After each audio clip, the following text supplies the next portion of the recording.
O meu primeiro emprego em Rio Preto eu ganhava R$ 70 por mês. Caramba. Era numa loja de 1,99. Eu achava que aquele era o melhor salário do mundo, porque as pessoas onde eu morava, elas ganhavam... 70% era R$ 100. Então, quando me ofereceram R$ 70 pra eu trabalhar, Estourei. meu período, eu falei, nossa, vou comprar um PlayStation, meu.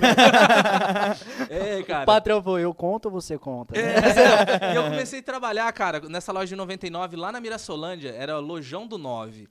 E eu comecei a trabalhar lá e tal. Aí passou um tempo, terminei o colegial, comecei a faculdade. E aí eu pensei, poxa, eu preciso trabalhar na área. Aí eu comecei a trabalhar de graça numa drogaria, cara, porque eu queria aprender. Falei, tia, pode? Você me ajuda aqui se precisar? Não, vai. Eu comecei a faculdade, né? Minha tia me ajudando, meu pai ajudando do jeito que dava também, e eu trabalhando. Só que aí chegou um momento que ficou insustentável, porque eu trabalhando o dia inteiro sem ganhar nada. Falei, preciso trabalhar para ganhar alguma coisa. Preciso fazer alguma coisa.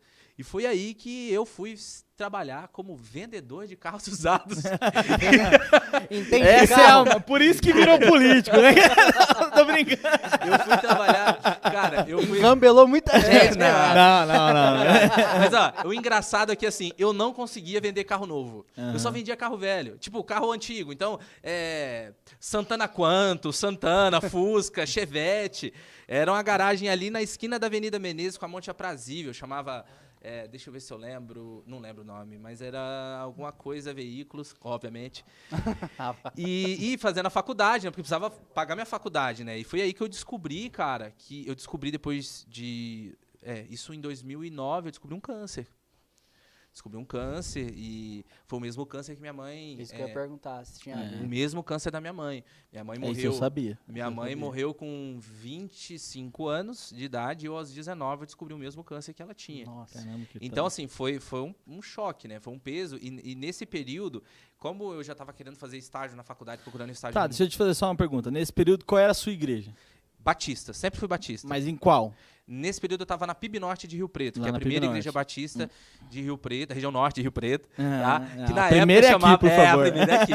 Respeita a primeira. Respeita a primeira. Que na época ainda se chamava Igreja Batista Nona Célia. Né? Entendi. Eu sempre fui batista. Eu cresci na igreja, nasci na igreja batista, cresci na igreja batista. Lá onde eu morava, cantava na igreja, operava som, tocava teclado, né? Aquele jeitão. Era o que tinha, né? Você tocava guitarra, não tocava? A guitarra foi um tempo depois, né? Eu aprendi a tocar violão aos 19 anos de idade. Aí eu comecei a tocar. Mas aí sempre fui batista aqui. Aliás, aqui eu fui líder de jovens, né? Fui líder de jovens de 2006 até 2010. Fui líder de jovens lá na Igreja Batista, na época a Igreja Batista Dona Célia, Será que que é foi a PIB quando a Norte. gente fez o acampamento junto com o pessoal lá? Teve um acampamento que a Teve um gente- acampamento que essa igreja foi junto lá, Que né? Foi em junto lá. 2012. Foi em 2012. Eu lembro que Isso, você isso. organizava uma prova de pergunta, de torta na cara. Foi em 2012. Eu errei a pergunta, por isso que eu lembro. E aí, quando eu descobri meu câncer, eu era líder de jovens. E eu era vice-presidente da Jubacem, que era a Juventude Nossa. Batista da região centro-norte do estado de São Paulo, né?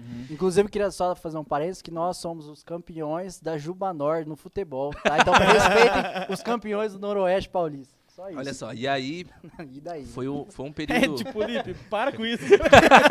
Corta o microfone do livro. E aí foi um período assim, bem turbulento durante meu tratamento. Porque eu estava desempregado, tinha acontecido um problema na aposentadoria da minha tia. E ela não estava conseguindo sustentar a gente, né? Meu tio não trabalhava, era ela que sustentava. Me sustentava a casa e ainda sustentava a minha irmã, que estava com problema financeiro lá no Tocantins, que tipo tava... Foi na época daquela crise, não sei se Sei. vocês se lembram. E seu pai? E meu pai estava no Brasil e sem renda nenhuma também, né? Então, assim, estava muito difícil e eu não podia parar minha faculdade, porque eu tinha um sonho. Para quem não sabe, eu fiz faculdade de farmácia, né? Eu sou farmacêutico de formação. E para não parar a faculdade, eu tive que me virar. Então, eu fazia químio. A semana que eu fazia químio, eu ficava uma semana ruim em casa, não conseguia. Eu tive flebite, os meus braços ficaram curvados, eu não conseguia nem esticar. E que ano da faculdade você tava? Eu estava no terceiro ano da faculdade. Caramba, toda essa situação financeira... No mesmo ano. No mesmo ano do câncer. No mesmo ano do câncer. Nossa, E aí, foi assim, bem difícil. eu imagino. Foi bem difícil. Eu fiz meu tratamento todo pelo SUS e tudo, foi bem difícil. E eu não queria desistir da faculdade, sabe? Porque eu falei, poxa, eu já cheguei até aqui. Eu lembro de um amigo meu, o André.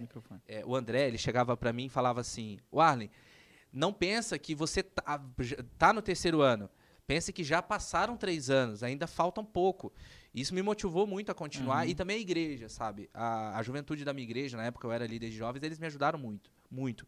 A igreja batista da região, a primeira igreja batista da região norte, PIB Norte, né? Pra ficar mais simples. Eles me deram muita força, muita força. Eles foram meu alicerce durante todo o tempo. Obviamente com Deus também me provendo tudo. Quem vive essa vida de comunidade sabe como é que é, né? A igreja foi fundamental. A igreja foi... E eu não tenho o que as pessoas falam, cadê seus amigos? Todos sumiram. A igreja estava comigo o tempo todo. A igreja estava comigo o tempo todo. Os jovens da igreja estavam comigo o tempo todo. E eu acho que as pessoas deveriam entender um pouco o que é isso, o que é a igreja, né? As pessoas criminalizam tanto o fato igreja devido às coisas erradas que a gente vê acontecendo aí. E a igreja foi muito importante para mim. Muito importante durante todo o meu processo de tratamento. Eu fiz 14 sessões de quimioterapia. Né, meu cabelo caiu, tem fotos, quem quiser, tem no meu Instagram, tem no Facebook. Né? Eu lembro de um dia, eu era muito vaidoso, usava uns cabelos, assim, uns topetes. Uns topetão pra cima. Eu lembro disso, cara. Parecia um Super Saiyajin. Uns topetão, E aí, quando meu cabelo começou a cair, eu tinha muito, sei lá, não sei se era vergonha, não lembro, não sei definir, mas eu tinha minha vaidade, né? Sim. E quando começou a cair, eu não queria raspar a cabeça, então eu comprei um boné, e eu colocava esse boné e eu não tirava esse boné por nada. O primeiro fio de cabelo da minha cabeça caiu no dia do casamento do Ricardo, aqui na sua igreja. Foi um casamento aqui, num sábado, caiu o primeiro fio de cabelo. E aí começou a cair, eu colocava o boné, eu tirava, eu tirava o boné, parecia um ninho de galinha, assim, sabe? Cheio de cabelo. Nossa, era uma situação constrangedora. E eu usava sempre o boné, então ia cair no cabelo em cima e aqui embaixo não caía, porque era onde o boné não pegava, né?